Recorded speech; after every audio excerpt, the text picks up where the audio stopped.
Hey y'all, thank you for tuning in to another episode of the Sandbox Stuff podcast. My name is Ayola Matty. Let's talk ball. Major League Baseball, opening day. Yes, it's a big deal. Yes, I do watch baseball.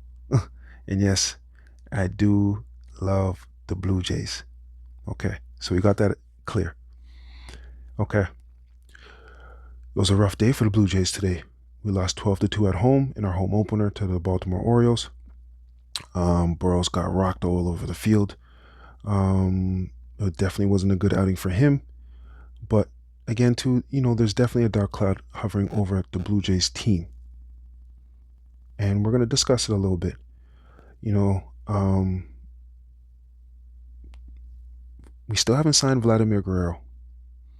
And I don't have the words to really explain why. Well, obviously it has to do with money. Apparently both sides are $50 million short. A rumor is that Vladimir is asking for 600 million.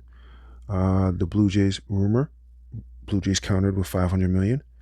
I'm hoping and I'm praying that, the organization and Vladdy's reps can meet somewhere in the middle at 550. Somewhere in the middle, right? Because I just think that Vladimir Guerrero is a generational baseball player. He's come from our farm system, so we nurtured him. We taught him the game, right? There's that sense of loyalty too with Vladimir. And I just think that he, moving forward, and just for the Blue Jays organization, it's a great investment because it shows other free agents now that were thinking about coming to Toronto that, hey, Toronto really invested in their players.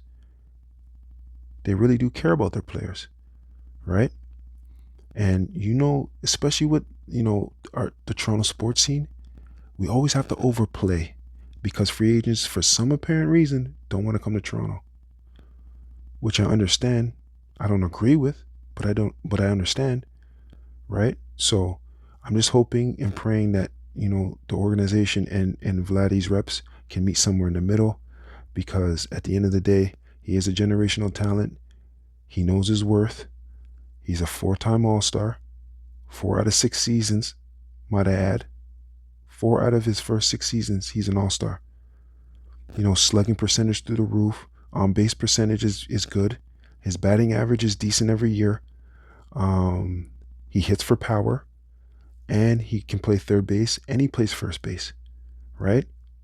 When you play multiple positions, you're supposed to get that bag. Ohtani, bag.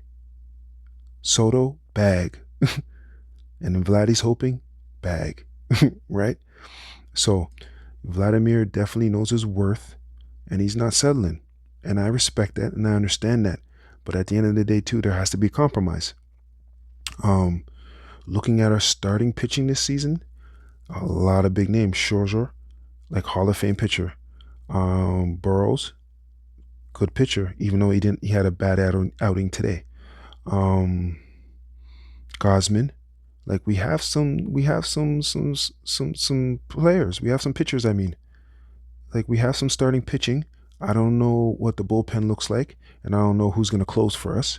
But it looks like we have some pitching this year. When I was looking at the batting order, outside of George Springer and Vladimir and Varsho, I think that we don't have a lot of hitting, right? So we're going to have to be a scrappy team. We're going to have to, get on base, have a good on base percentage, and we're going to have to steal some bases, muck it up a little bit, play some small ball. But, for the most part, I think this season with the Blue Jays really goes as far as the re-signing of Vladimir Guerrero.